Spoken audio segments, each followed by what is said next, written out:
О существовании модели Стивена Типальдеса я узнал в 2016 году от своего друга, коллеги и ментора Сергея Гриценко, который, пройдя обучение инструкторов ЕФДМА Торстена Фишера и Евгения Хаимова, за 2 сеанса мануальной терапии по Типальдесу избавил моего 70-летнего отца от боли в спине, которая, несмотря на все усилия врачей и реабилитологов, к которым он обращался, мучила его в течение последних 20 лет. На момент первой встречи отца с Сергеем папе даже лежа было сложно найти позицию, в которой боль в пояснице казалась ему хотя бы терпимой. Уже после первого сеанса отцу стало значительно легче, а после второго он смог полноценно двигаться без боли. Разве это не чудо? Увидев такой результат, я решил, что непременно должен освоить эту методику. Сергей дал мне контакт Евгения Хаимова. Мое обучение мануальной терапии по Типальдесу у инструктора ЕФДМА Евгения Хаимова началось в 2017 году. После посещения всех 3 двухдневных модулей базового уровня в 2019 году в Казани я сдал региональный экзамен FDM-PC, базовый курс, инструкторам ЕФДМА Евгению Хаимову и Торстену Фишеру.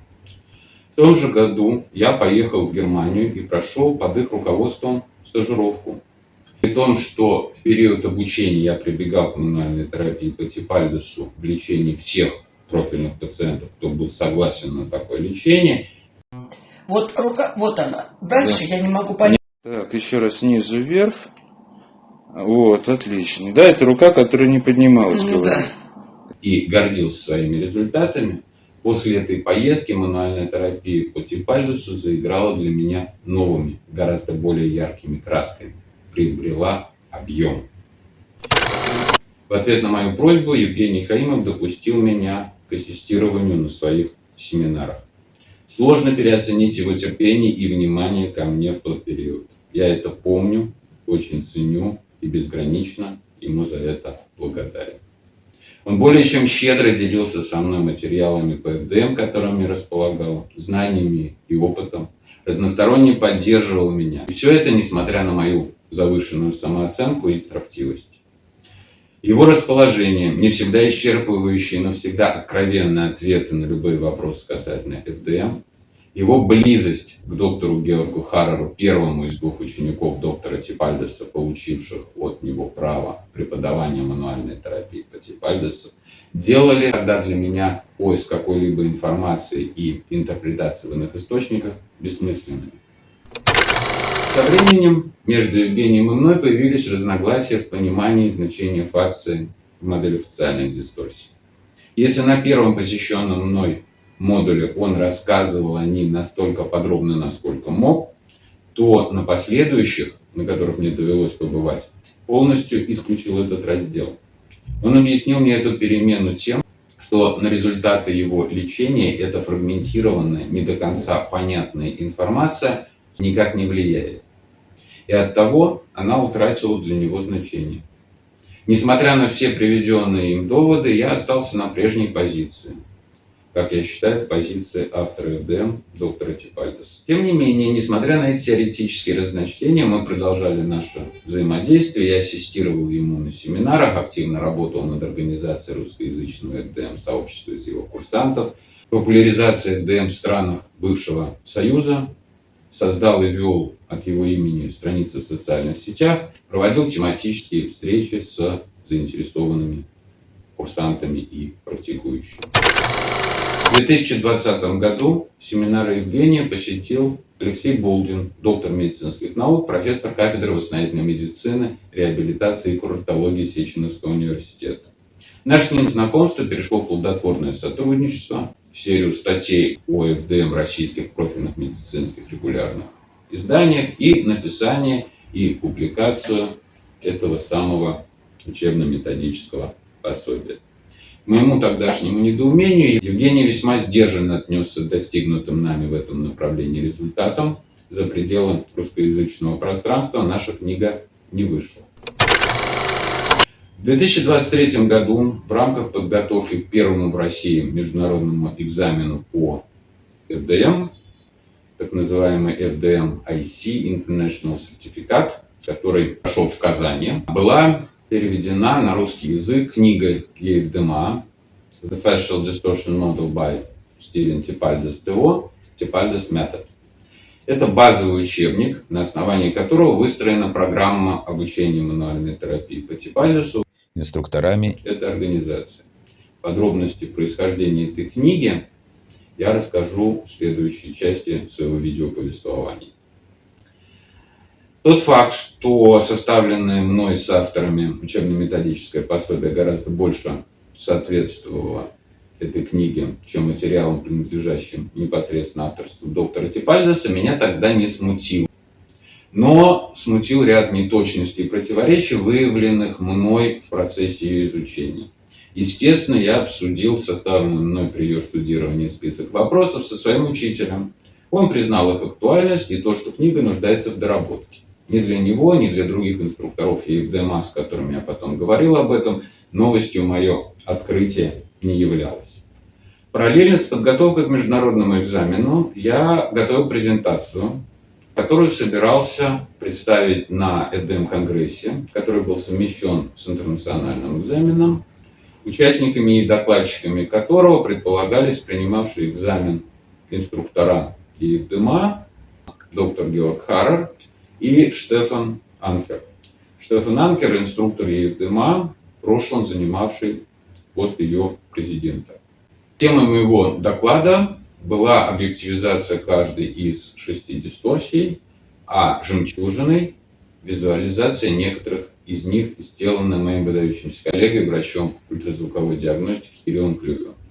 Я надеялся, что эти мои наработки зададут новый вектор исследовательской работы, которая после смерти доктора Типальдеса ведется преимущественно в рамках определения сравнительной эффективности мануальной терапии по Типальдесу в лечении конкретных ортопедических патологий и никак не касается морфологии дисторсий и прояснения механизмов коррекции. Подготовленный, как мне тогда казалось, и полной надежд, я поехал в Казань. И провалился полностью по всем фронтам.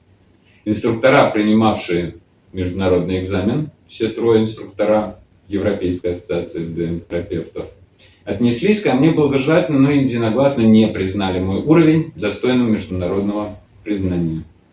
А мой доклад, если опустить сантименты, проигнорировали как не соответствующий их интересу. Я был расстроен, но надежда исправить ситуацию меня не оставила. Из Казани я отправился в Австрию на международную встречу ФДМ-терапевтов Back to the Roots, организованную ЕФДМА в Golden Egg. На этом мероприятии я получил представление о членах ассоциации и ее инструкторах, с которыми не встречался ранее, а также познакомился с американскими коллегами, которыми предложил свои наработки и которые также, как и ранее европейские, не проявили к ним ожидаемого мной интереса. Снова провал. Посещение этих мероприятий принесло мне не только разочарование, но и позволило получить собственное представление об организации, атмосфере внутри европейского и отчасти международного ФДМ-сообщества, а также обогатило мою библиотеку первоисточников. В Казани доктор Харрер демонстрировал видеозапись лекции доктора Типальдеса, содержащей информацию о предпосылках и этапах формирования ФДМ, а также эпизоды терапевтических сессий, на которых доктор Типальдес исправляет преимущественно триггерные тяжи. В Golden Egg доктор Харрер любезно предоставил мне возможность самым подробным образом ознакомиться с первым изданием книги доктора Типальдеса 1997 года. Георг, еще раз огромное спасибо за это. Вернувшись из поездки, я стал разбираться, что же пошло не так и почему. Я максимально расширил круг своих изысканий касательно ФДМ и обнаружил в открытых источниках массу интересного. Найденные мной сведения сложились в определенную картину, согласно которой я понял, что я действительно никакой не FDMIC. FDMIC – это категория, введенная последователями доктора Типальдеса, объединенными в FDM-GO, FDM Global Organization, в которую входят американская, европейская, азиатская ассоциации и африканская на правах партнера. В 2014 году. Я об этом еще подробно расскажу ниже. Также я обнаружил, что FDM какой она сегодня представлена, это не ФДМ, которую сформулировал доктор Типальдос. Я полностью отдаю себе отчет в том, что мое исследование не развернет сложившуюся с момента смерти автора тенденцию трансформации его работы. Моей целью является не дать оригинальной модели исчезнуть полностью. Об угрозе этого в интервью 2020 года инструктору ЕФДМА Торстену Фишеру говорит Мач Кастен, помощник, друг и даже соавтор доктора Стивена Типальдоса в определенных аспектах ФДМ. Мач Кастен редактировала его книги и является действительно членом ФДМ-сообщества, которое дольше и, вероятно, ближе всех остальных знало автора. Они были знакомы с 1996 года. И, по сути, о том же говорит на странице Truth, правда, своего сайта доктор Керски Таннека, второй ученик доктора Типальдоса, получивший от него право преподавания мануальной терапии по Типальдосу, основатель Азиатской ФДМ-ассоциации и президент FDM Global Organization. Прочитав его претензии в адрес европейских и американских коллег, опубликованные на этой странице, в том числе в неосведомленности по ряду исторических, теоретических и практических аспектов, и заявление о том, что он единственный носитель полной информации по всем вопросам, касающимся ФДМ, я написал ему письмо с рядом вопросов. Но это письмо осталось без ответа. Таким образом, полагаю, что публикация моего исследования – единственный оставшийся мне вариант добиться той самой правды. Распространить ее и тем самым сохранить оригинальную модель фасциальных дисторсий. Мое исследование построено на материалах, непосредственно принадлежащих авторству доктора Типальдоса, и интервью с его последователями, лично контактировавшими с ним. Я открыт любой форме конструктивного взаимодействия, готов принять критику и принять упущенные мной факты, если они имеют документальное подтверждение. А каждый из вас имеет право задать любой из вопросов, возникших у вас после ознакомления с представленными мной материалами, любому ФДМ-инструктору.